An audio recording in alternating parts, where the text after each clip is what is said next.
Do you have a question about Bitcoin? coincompass.com/ask to record your question and we'll answer it on an upcoming episode. So whether your question is technical, non-technical, economic, political, fundamental, it doesn't matter. There is no question too basic or too complicated for the Bitcoin Basics podcast. coincompass.com/ask. Welcome to the Bitcoin Basics podcast with your hosts, Faris and Gordon from coincompass.com, enabling you to safely buy and securely store your Bitcoins. All resources are in the show notes and description, including our disclaimer. Visit bitcoinbasicspodcast.com to subscribe and discover other free content. Hello, everyone. Welcome to another episode of the Bitcoin Basics podcast. I am your host, Faris. Well, half of your host, here with Gordon again today. It is the 14th of March, and the price of Bitcoin is 61,150, and the block height is 674,522. That is our proof of recording timestamp. Gordon, how are you doing today, and what are we going to be talking about? I'm good, thanks, mate. We just glossed over the price of Bitcoin that we're not going to discuss, but that's obviously pretty exciting.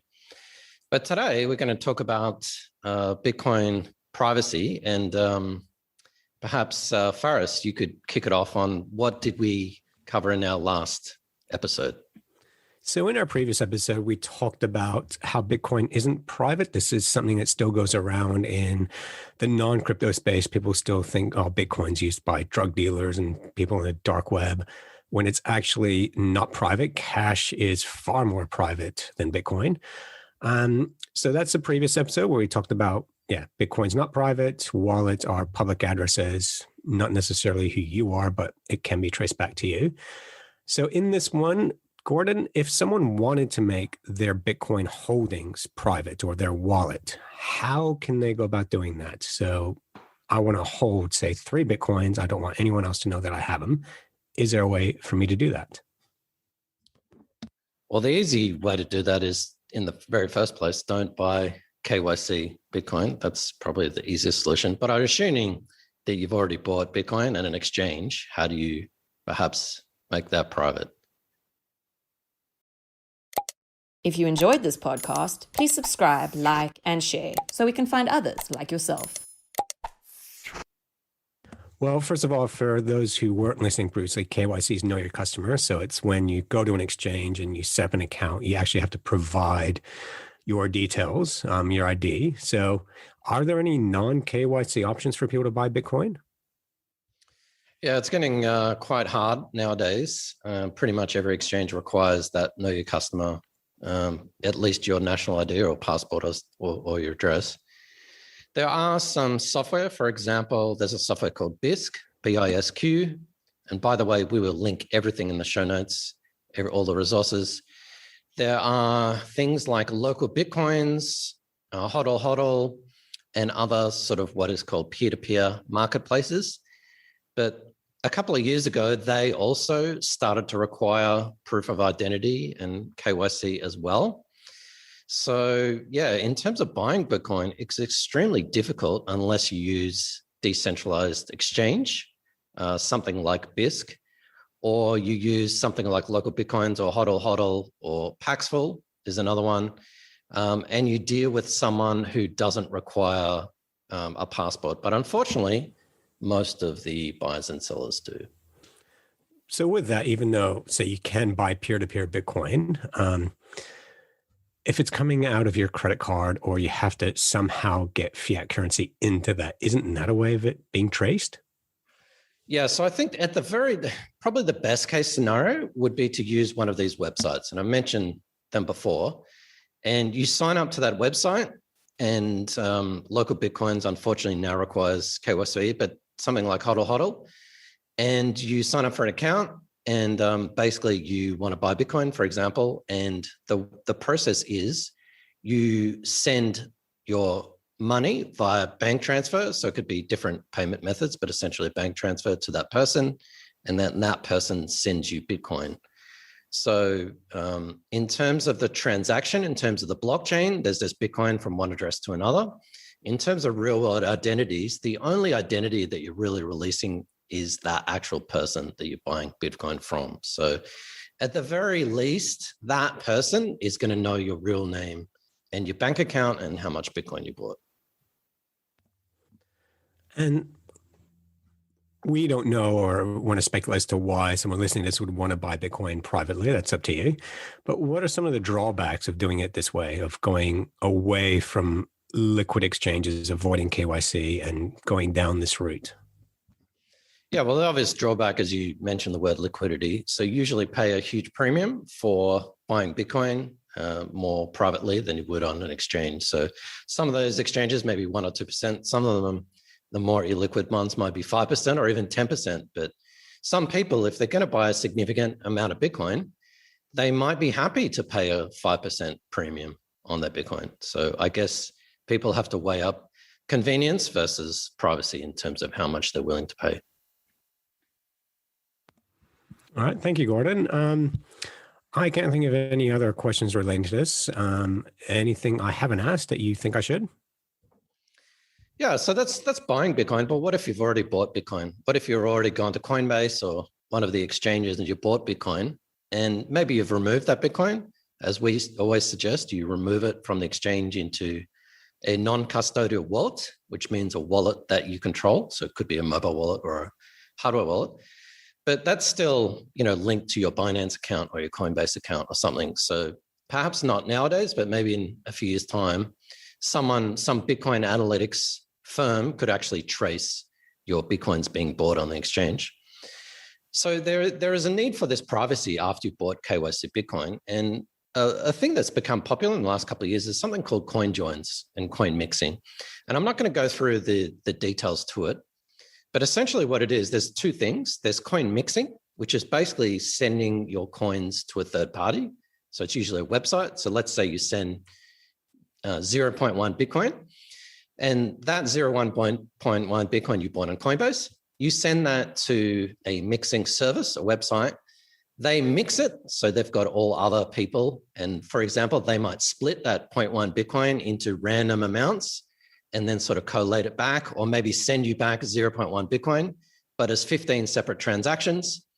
And so essentially what that's doing is sort of jumbling everything up. So it's difficult for anyone looking at the blockchain to see that you've originally bought 0.1 Bitcoin.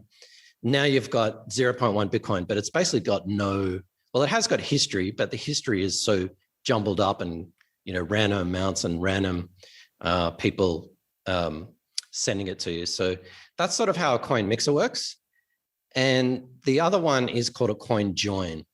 And a coin mixer is a third party. And I'll ask you the obvious disadvantage, Faris, with using a third party. But a coin join is actually you take control. So you don't have to send your Bitcoins to a third party or a website. You actually download a wallet. And the most popular ones at the moment are called Wasabi and Whirlpool. That information changes all the time. So by the way, at the date of that recording, they're the only two ones I know of. So a coin join means that you can actually control that mixing or your own sort of mixing, so you don't have to rely on a third party. But of course, there's also a technical and perhaps you may not be confident in doing it yourself. So there are some obvious advantages and disadvantages with both those solutions. Just looking at some of the motivations, let's say you kind of want this to be private for tax purposes down the line, because that's still a bit of a gray area in a lot of the G20 countries. How do we tax Bitcoin? And that could change. And we've mentioned in this show that you could come to a stage where you cannot remove your private keys from an exchange. Is this a way for people to want to, say, move from one country to another, which has a much more favorable taxation policy towards Bitcoin? They would sell their Bitcoin once they're residents of country B. Is this a way for them to do that, to just kind of assist in that? And again, just a quick disclaimer here, guys, we are not financial accountants or advisors in any way here. We're just chewing the fat. Absolutely. We completely honor the rules and regulations in your abode, your country of residence. Yes and no. It really depends on the exchange that you're selling and you're buying it from. So for example, if you're a US citizen and you bought your Bitcoin from Coinbase, you removed it from Coinbase and you used one of these mixing services. Well, okay, now you want to sell your Bitcoin. I guess you're saying when you move to another country, use another exchange that is outside US jurisdiction. I guess you could do that. But then again, the IRS and certain agencies have a fairly long reach. So I'm not even sure that would really protect you or make a difference. The fact that you have bought your Bitcoin from Coinbase, basically they're just assuming that you still get your Bitcoin. So there's no way to prove that you've sold it. And also there's no way to prove that you still got it. So that's a huge legal gray area. I don't know the answer to that, but I would say, and again, it comes back to buying Bitcoin. You might, if you're concerned about that, you might want to think about where you're buying Bitcoin from. If you're in a Western country, Coinbase, Kraken and all these sort of regulated exchanges is probably the way to go. But if you are concerned about privacy, you might not want to use those exchanges. You might want to use exchanges that have more favorable jurisdictions. And a quick plug for Binance. And again, information changes almost on a daily basis, but someone like Binance actually does sort of decentralize their regulation. And so they I guess you would consider them a non-US exchange. So that's definitely something to consider when you're buying Bitcoin. Thank you, Gordon. And where to from here? So if people have bought Bitcoin and they do want to get it a little more secure, even private, where do they go from here? Yeah, just before I go into that, I just say the best practices. And again, this is, we're doing a 10-minute podcast. This is actually quite a bit of work. But if you basically want to make yourself more private, there are many things you can do. And I'd say there's probably three main ones.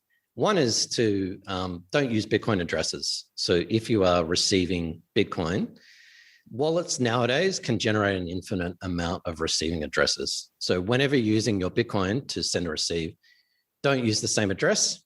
Every wallet, every exchange enables you to create a new address. So do that. Number two would be don't publish your Bitcoin addresses. I see blog posts, I see charities, I see all kinds of websites that list their Bitcoin address on their website. If you're a charity or an organization, okay, that makes sense. But yeah, for a personal blog or whatever, that's probably not a good idea, even if you keep it separate, because that could potentially, that Bitcoin address could link to your identity somehow. And last but not least, just be aware. And again, you might think we're being paranoid and, who cares? You just buy Bitcoin and that's it. But you are actually leaking a lot of information. And every single time you log into an exchange, every single time you check the Bitcoin price or open your Bitcoin wallet or do anything really with Bitcoin, you are leaking your IP address. And your IP address isn't necessarily your home address. For some people, it actually is. For me, as I roam around internet cafes and stuff like that, it's not. But yeah, just be aware that your IP address is actually tracked by every exchange, every Bitcoin wallet, every Bitcoin service. So if you want to remain private, I'd suggest using a VPN. I'd actually suggest using something like the Brave browser, which has a private tab, which basically uses something which completely obfuscates your IP address. And last but not least, Faris, and I know I've gone on long, I would say the best thing is simply try to, if you are concerned about privacy, try to not buy KYC Bitcoin from, let's just say one of the larger exchanges. Try to use an exchange that perhaps in your own country or an exchange that has a favorable jurisdiction. Thanks, Gordon. So yeah, just a reminder, if this is your first time buying Bitcoin, and again, big reminders, you don't have to buy a whole Bitcoin at 61,000. This is not how we suggest you do it if it's your first time. This really is for experienced people that have bought Bitcoin and kind of know what they're doing and know the risks involved. If you're buying Bitcoin for the first time, it is easier to do it from KYC exchanges. We have done podcasts where we recommend them and YouTube videos where we actually show you step-by-step how to do it. So yeah, this is how to make Bitcoin private. Before I throw it out for any questions, Gordon, is there anything else you want to add in? No, that's it for me, Faris. So if you have a question about anything, you can, if you're watching this on YouTube, put your question in the comments. You can always ask us a question, coincompass.com/ask, And if you record your question, we'll answer it on one of our upcoming episodes. And we also have a YouTube series. So it's more focused on security, but there is privacy inbuilt into that. And that is at tinyurl.com/SEC hygiene. And I'll put that link in the description of the show notes. And we go into all the best practices of how to buy Bitcoin safely. So that's it from me, Faris. Thanks again for listening and watching. And again, if you've got any questions, please hit us up. Thank you again for listening to the Bitcoin Basics podcast, and we look forward to catching you in our next episode. Thanks for watching or listening. Please visit coincompass.com/free to register to our socials and discover other free content.